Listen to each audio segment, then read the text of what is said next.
ભાવનગર ખાતે અષાઢી બીજના દિવસે નીકળનારી ભગવાન જગન્નાથજીની રથયાત્રાને અનુલક્ષીને પોલીસ તંત્ર દ્વારા રવિવારે મોડી રાત્રિના રથયાત્રાના રોડ પર ફ્લેગ માર્ચ કાઢવામાં આવી હતી.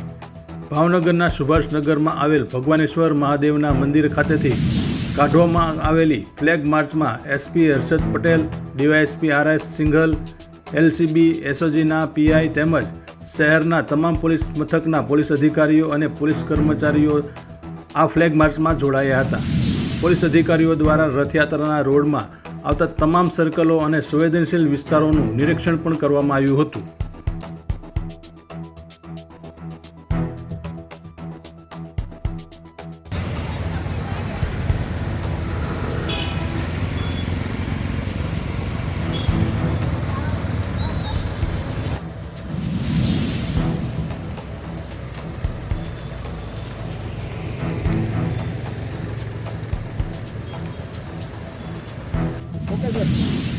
આગામી દિવસોમાં શ્રી જગન્નાથની રથયાત્રાની ઉજવણી થનાર છે.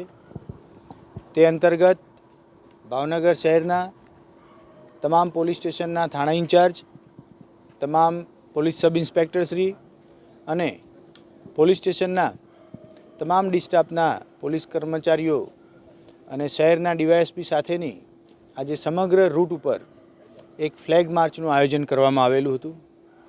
મુખ્યત્વે ફ્લેગ માર્ચના આયોજન પાછળનો આશય જે નવા અધિકારીઓ આવેલા છે અથવા તો જે નવા કર્મચારીઓ આવેલા છે એ આ રૂટથી વાકેફ થાય તથા સમગ્ર રૂટમાં જે પણ જગ્યાએ સર્કલ આવે છે, સંવેદનશીલ પોઈન્ટ આવે છે, 4 રસ્તા આવતા હોય એવી તમામ જગ્યાઓએ ઊભા રહી સાથેના તમામ પોલીસ અધિકારી કર્મચારીઓ સાથે એ જગ્યાની સંવેદનતા બાબતે ચર્ચા કરવામાં આવી.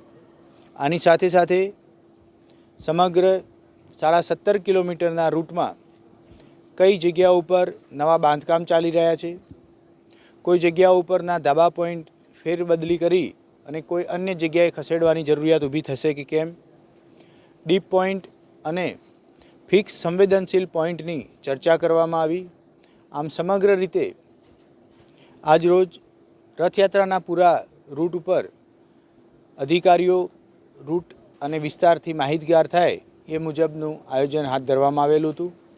આની સાથે સાથે છેલ્લા 15 દિવસથી રૂટ દિવસ દરમિયાન શાંતિ સમિતિની મિટિંગ, નાસ્તા ફરતા આરોપી, રાત્રિ દરમિયાન વાહન ચેકિંગ અને હોટલ, ગેસ્ટ હાઉસ, ધાબાનું ચેકિંગ હાથ ધરવામાં આવેલું છે. આ સમગ્ર પ્રક્રિયા રથયાત્રા સુધી અવિરતપણે ભાવનગર જિલ્લા પોલીસ દ્વારા શરૂ રાખવામાં આવનાર છે.